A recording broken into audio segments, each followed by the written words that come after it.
Le philosophe pythagoricien Platon laissa énigmatiquement entendre qu'il y avait une clé d'or unifiant tous les mystères de l'univers. Cette clé d'or retournera dans le temps et une fois de plus par l'exploration. La clé d'or est l'intelligence du logos, l'origine du son originel Om. On pourrait dire qu'il s'agit de l'Esprit de Dieu. Vu que nos sens sont limités, on ne peut observer que la manifestation extérieure des mécaniques cachées de l'autosimilarité. L'origine de la symétrie divine est le plus grand mystère de notre existence.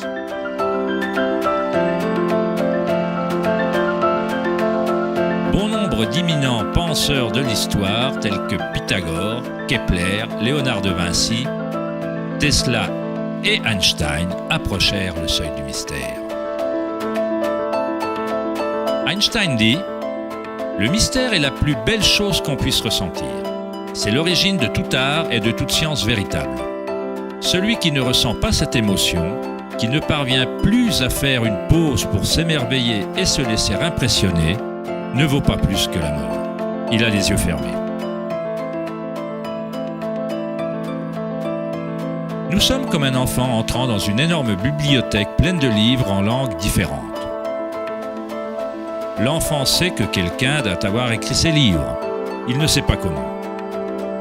Il ne comprend pas les langues dans lesquelles ils sont écrits. L'enfant a la vague impression que ces livres sont arrangés selon un ordre mystérieux, mais il ne sait pas comment. Et c'est d'après moi l'attitude la plus intelligente d'un être humain envers Dieu. On voit un univers arrangé à merveille et obéissant à certaines lois. Nos esprits limités ne parviennent pas à comprendre la force mystérieuse qui déplace les constellations. Chaque scientifique qui approfondit l'univers et chaque mystique qui fait une introspection profonde finit par être confronté à la même chose, la spirale originelle.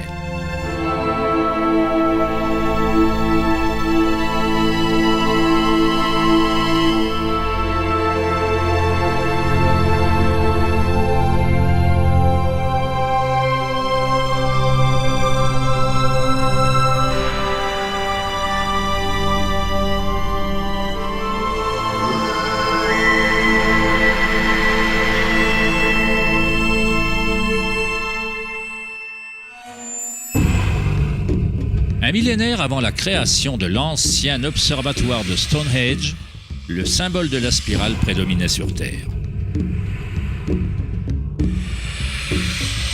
On pouvait trouver des spirales anciennes dans toutes les parties du globe. On peut trouver des milliers de spirales anciennes similaires dans toute l'Europe, le Nouveau-Mexique nord-américain, l'Utah, l'Australie, la Chine, la Russie. Dans pratiquement chaque culture indigène sur Terre, les spirales anciennes symbolisent la croissance, le développement et l'énergie cosmique incarnée dans le soleil et dans les cieux.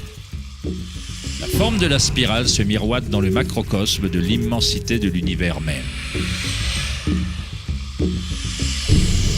Dans les traditions autochtones, la spirale était le symbole de l'origine énergétique, la mère originelle. Les spirales néolithiques de Newgrange, en Irlande, datent d'il y a 5000 ans.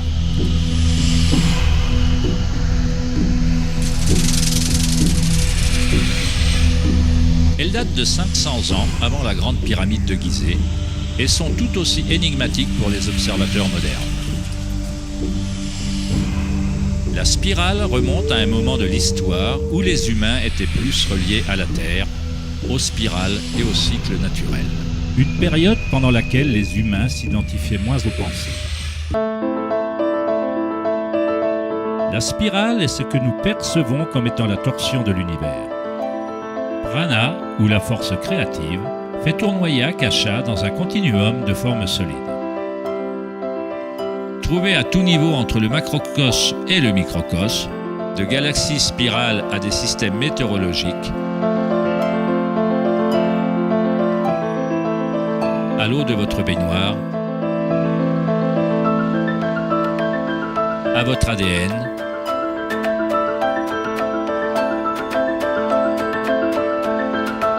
à l'expérience directe de votre propre énergie.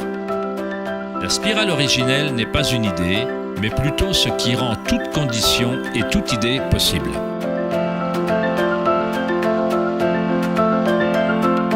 On trouve des types variés de spirales et d'hélices dans le monde naturel. Des escargots, des coraux,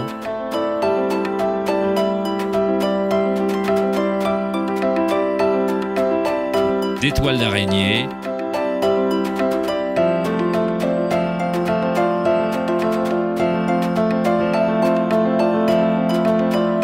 des fossiles,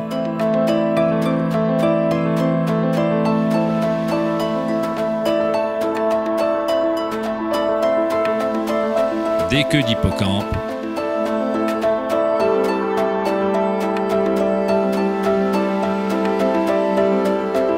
des coquillages. De nombreuses spirales présentes dans la nature peuvent être identifiées comme des spirales logarithmiques ou des spirales de croissance. Plus on s'éloigne du centre, plus les éléments de la section s'élargissent. Comme le collier de perles d'Indra, les spirales logarithmiques sont similaires à elles-mêmes ou holographiques, si bien que les caractéristiques de chaque élément se reflètent dans le tout. Dans l'ancienne Grèce, il y a 2400 ans, Platon considérait que la proportion géométrique continue était le lien cosmique le plus profond. Le nombre d'or ou la proportion divine est le plus grand secret de la nature. Le nombre d'or est la proportion telle que le rapport de A plus B est à A, ce que le rapport A est à B. Pour Platon, l'âme du monde s'unit dans une résonance harmonique. On peut observer un modèle pentagonal similaire à une étoile de mer ou à une tranche de gombo dans la trace que la trajectoire de la planète Vénus dessine dans le ciel nocturne sur une période de 8 ans.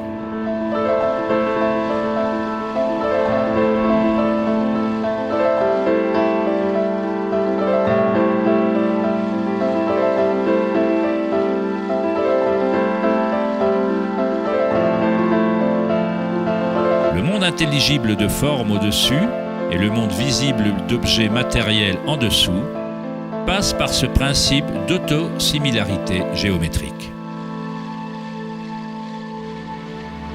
Des modèles de spirales autosimilaires aux choux romanesco, aux spirales de galaxies, la spirale logarithmique est un modèle invariable et parfait.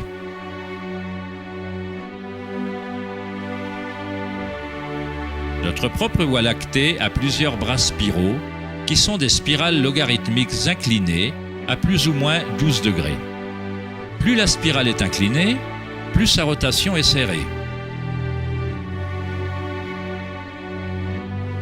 Lorsqu'on visionne la croissance d'une plante en accéléré, on constate qu'elle danse selon la spirale de vie.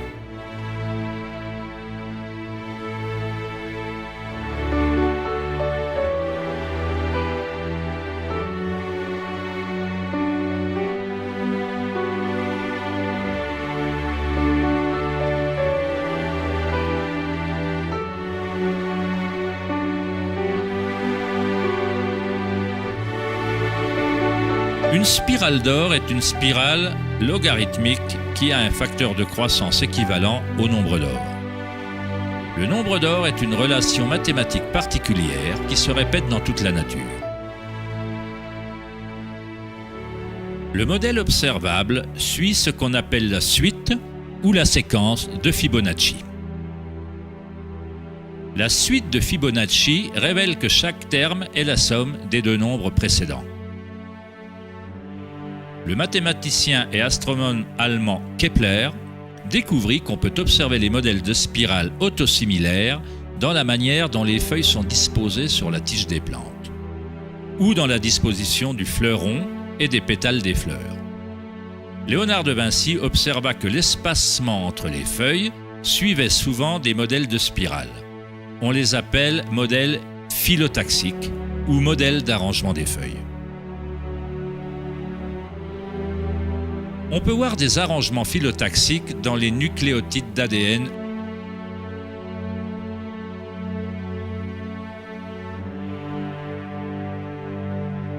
auto-organisés et dans tout, des arbres généalogiques de lapins reproductifs aux pommes de pin, aux cactus, aux flocons de neige, en passant par de simples organismes tels que les diatomées. La diatomée est un des types de phytoplancton les plus courants. De simples organismes monocellulaires nourrissant d'innombrables espèces dans la chaîne alimentaire.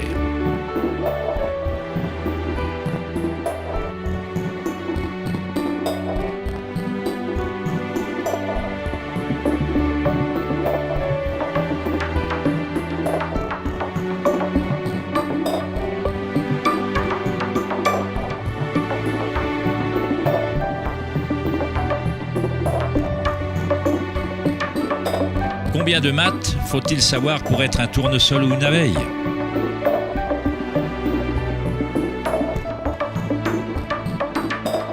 La nature ne consulte pas le département de physique pour faire pousser des brocolis. La structuration se produit automatiquement.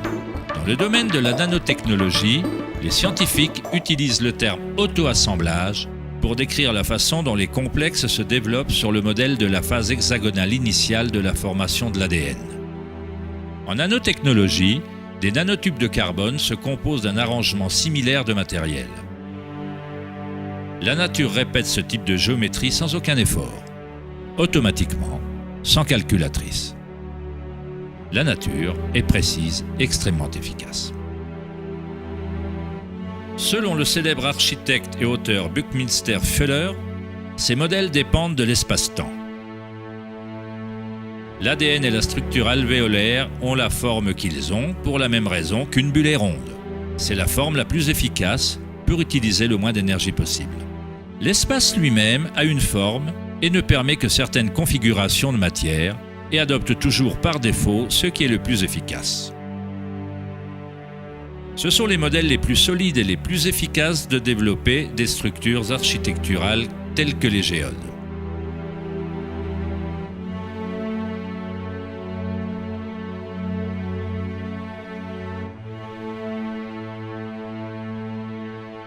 Les modèles de spirales logarithmiques exposent les plantes de façon maximale pour leur pollinisation par les insectes, pour le soleil et la pluie, et leur permettent d'acheminer de l'eau vers leurs racines avec efficacité.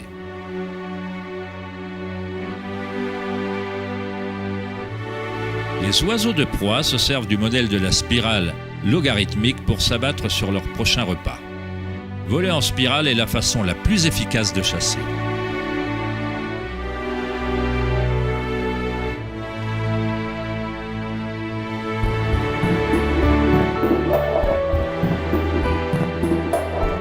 La capacité de matérialiser la spirale de vie d'Akasha, d'Encens, est liée à la capacité de percevoir la beauté et la symétrie dans la nature. Le poète William Blake écrivit « L'univers végétatif s'ouvre comme une fleur provenant du centre terrestre où se trouve l'éternité. Il se prolonge depuis les étoiles jusqu'au banal coquillage et là, il rencontre à nouveau l'éternité, à la fois à l'intérieur et à l'extérieur. »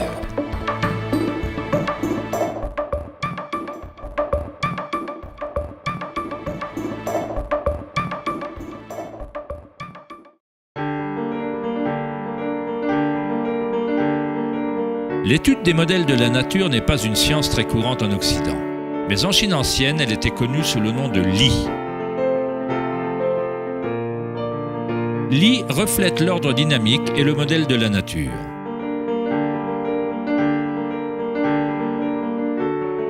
Mais il ne s'agit pas d'un modèle considéré comme quelque chose de statique, de figé ou d'immuable, comme une mosaïque. Il s'agit d'un modèle dynamique présent dans toute chose vivante.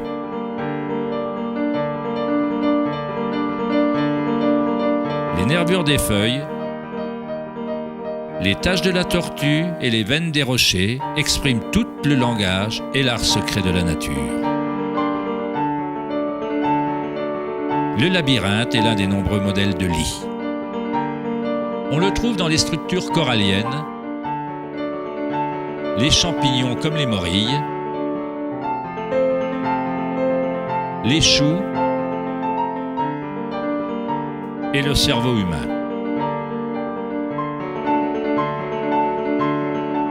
Le modèle cellulaire est un autre modèle courant de la nature. Il y a une myriade de structures cellulaires différentes, mais elles sont toutes ordonnées selon leur raison d'être et leur fonction.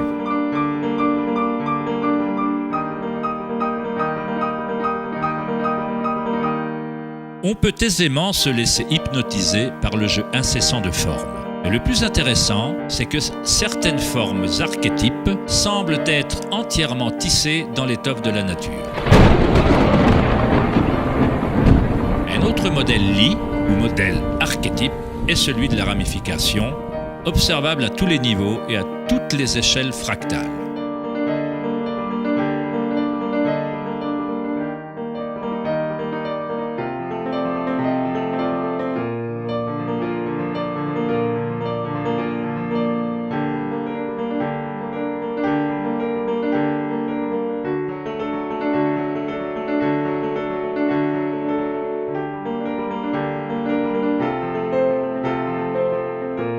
Prenez par exemple l'incroyable image de la simulation produite par un superordinateur, appelée simulation du millénaire, montrant la distribution de la matière noire dans l'univers local. Elle a été créée en Allemagne par la société Max Planck. La matière noire est ce qui, avant, était considéré comme l'espace vide. Cela ressemble à un système nerveux invisible fonctionnant dans l'espace entier.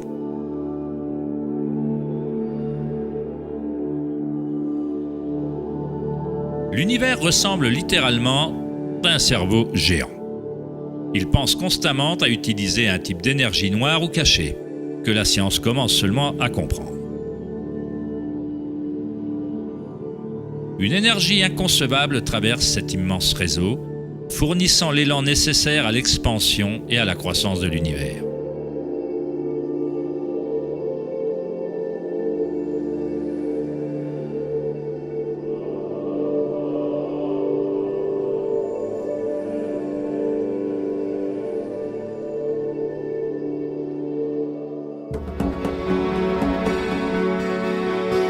Quand on crée des conditions favorables, la nature crée automatiquement des ramifications. La nature est une machine à engendrer l'art ou un moteur à créer la beauté. Ici, on utilise de l'électricité pour faire pousser des branches de cristal d'argent. Le métrage en accéléré montre leur croissance sur plusieurs heures. Des cristaux se forment sur la cathode en aluminium alors que des ions sont électrodéposés par une solution de nitrate d'argent. La formation s'organise d'elle-même. On assiste à la naissance d'une œuvre d'art engendrée par la nature elle-même. Johann Wolfgang von Goethe déclara « La beauté est une manifestation de lois naturelles secrètes qui, autrement, nous auraient été cachées à jamais. » Dans ce sens, tout dans la nature est vivant, s'auto-organisant. En utilisant un voltage plus élevé, la ramification fractale devient encore plus évidente. Ceci se produit en temps réel.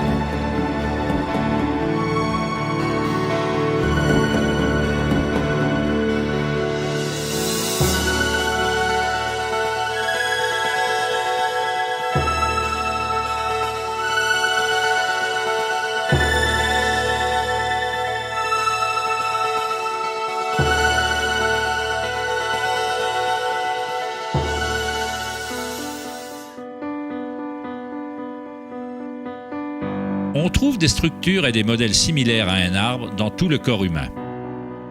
Les systèmes nerveux connus par la médecine occidentale existent, bien entendu. Mais dans la médecine chinoise, ayurvédique et tibétaine, les méridiens énergétiques sont essentiels à la compréhension du fonctionnement du corps. Les nadis, ou les méridiens énergétiques, forment des structures similaires à un arbre. Un examen post-mortem ne révélerait pas les chakras ou les nadis. Cela ne veut pas dire qu'ils n'existent pas. Il faut perfectionner la façon d'observer. On doit d'abord apprendre à calmer son propre esprit. C'est la seule condition pour commencer à observer ces choses par soi-même. En électricité, moins il y a de résistance dans un fil, plus il est conducteur d'énergie. En cultivant la sérénité par la méditation, on crée un état de non-résistance dans le corps. Prana, ou Chi, où l'énergie intérieure est simplement notre vitalité intérieure, ce qu'on ressent quand on amène sa conscience à l'intérieur du corps. Les fils conducteurs subtils qui transportent prana, les nadis, à l'intérieur du corps, peuvent transporter de plus en plus d'énergie curative par les chakras. On renforce ces réseaux de fils en les utilisant, en laissant passer l'énergie. Où que soit l'énergie, ou chi, elle commencera à circuler et des liens physiques se développeront.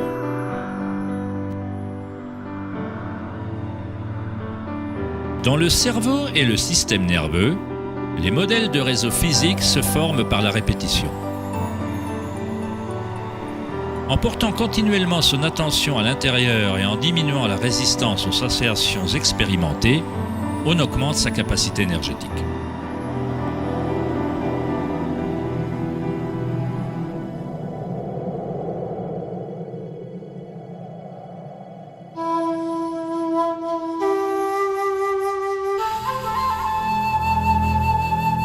Dans le taoïsme, le symbole du yin et du yang représente l'interpénétration des forces spirales de la nature.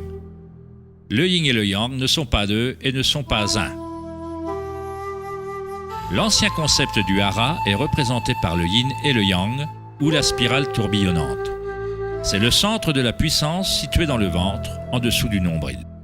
Hara signifie littéralement mer ou océan énergétique. En Chine, le hara est appelé le Diantian inférieur. Dans de nombreuses formes d'arts martiaux asiatiques, on considère que le guerrier possédant un puissant hara est imbattable. Dans la tradition samouraï, harakiri, ou seppuku, représentait une forme de suicide. Cela signifie empaler son propre hara de manière à déconnecter le chi ou le canal énergétique.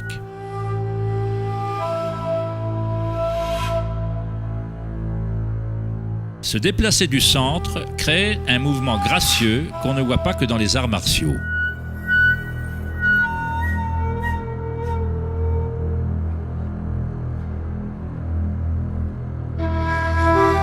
Mais également chez les bons golfeurs et les danseuses du ventre.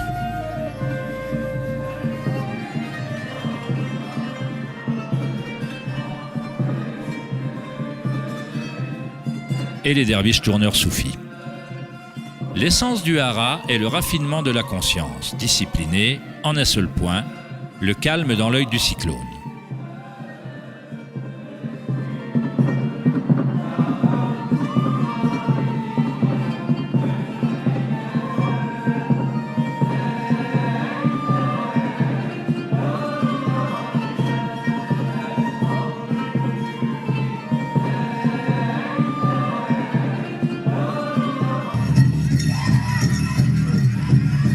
C'est l'intuition reliée à une source énergétique.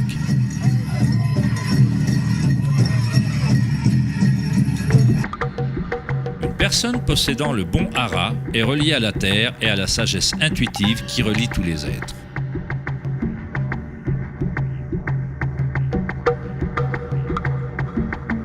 Penser avec son ventre, hara del Gandanasai, c'est puiser dans sa sagesse intérieure.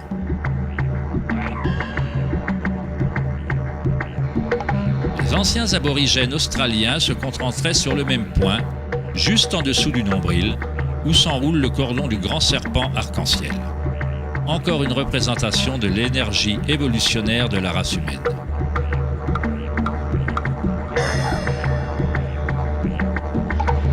Qu'une nouvelle vie commence dans le hara n'est pas une coïncidence.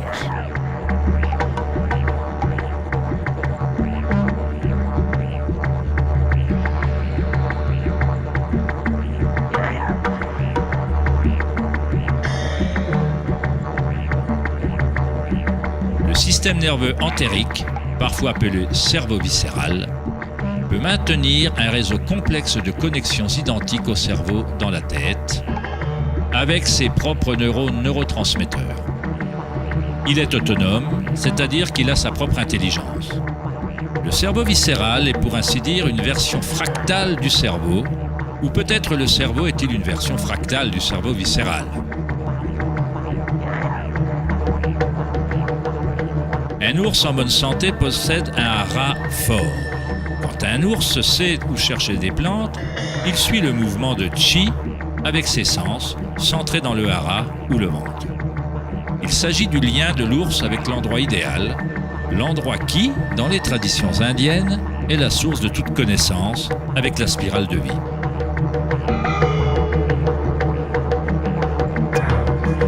Mais comment les peuples anciens connaissaient-ils la spirale, alors que la science moderne commence seulement à reconnaître sa signification ?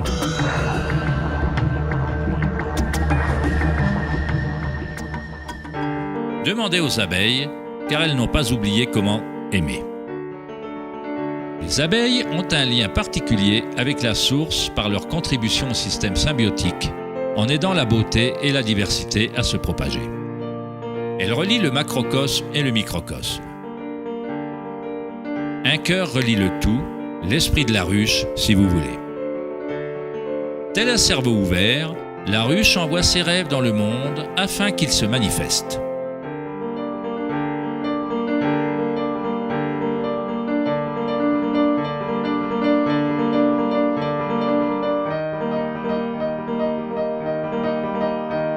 Dans la nature, de nombreuses créatures savent comment agir à l'unisson, se déplacer avec un seul esprit, dans une seule direction.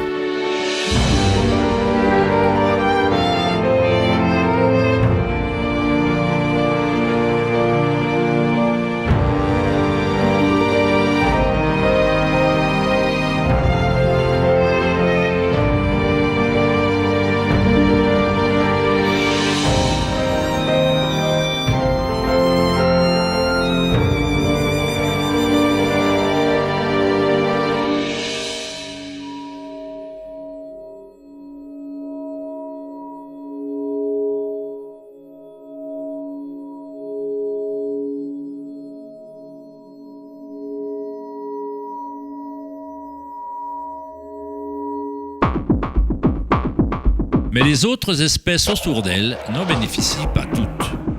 Par exemple, la locuste dévore tout sur son passage. Une locuste n'a pas d'autre choix que de se comporter comme une locuste. Elle ne produira jamais de miel et ne pollinisera jamais les plantes comme le fait la bière. Le comportement de la locuste est rigide, mais l'humain est unique dans ce sens qu'il peut se comporter comme une abeille ou comme une locuste. On est libre de changer et de manipuler les modèles d'interaction avec le monde. On peut exister en symbiose ou en tant que parasite.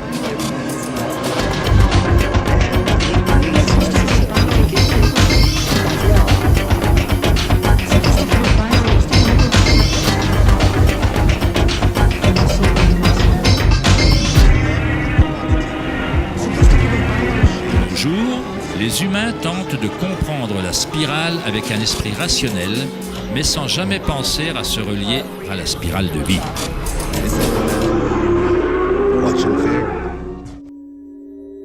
On a toujours été reliés.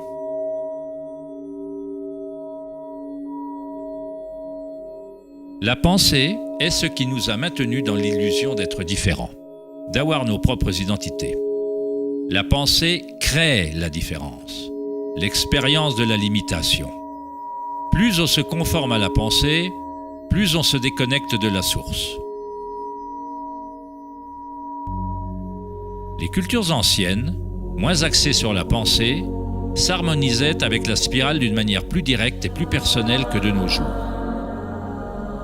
Dans l'Inde ancienne, Kundalini représente l'énergie intérieure remontant l'épine dorsale selon le modèle du serpent ou de l'hélice. En Inde, dans les traditions anciennes du yoga, les mondes intérieurs des gens étaient comparables, à cette époque, à ceux des cultures se concentrant sur le hara. Équilibrer la force de la spirale avec le calme de sa conscience comme témoin, c'est s'aligner avec son plein potentiel évolutionnaire. s'épanouir en un être qui était prédestiné à devenir l'être unique à multiples facettes. Ida, le canal féminin ou lunaire, est relié à l'hémisphère droit du cerveau, et Pingala, le canal masculin ou solaire, est relié à l'hémisphère gauche du cerveau. Quand ces deux canaux s'équilibrent, l'énergie remonte un troisième canal, Sushumna, le long du centre de l'épine dorsale, stimulant les chakras et libérant le plein potentiel évolutionnaire. Chakra, dérivé d'un ancien mot sanskrit, signifie roue énergétique. Kundalini n'est rien moins que la spirale originelle qui fait danser la vie humaine dans l'existence.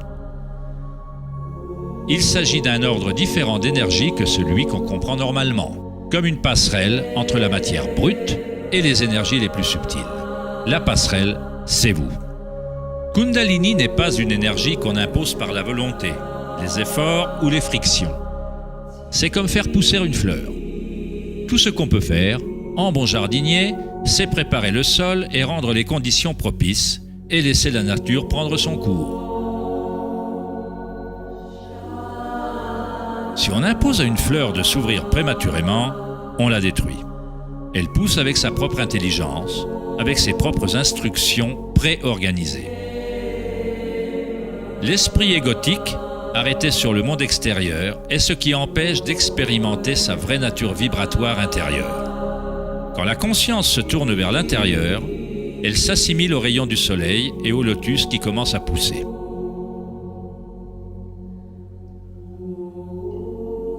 Alors que Kundalini s'éveille en soi, on commence à voir la caractéristique de la spirale en toute chose. Dans tous les modèles à l'intérieur et à l'extérieur, la spirale est le lien entre les mondes intérieur et extérieur.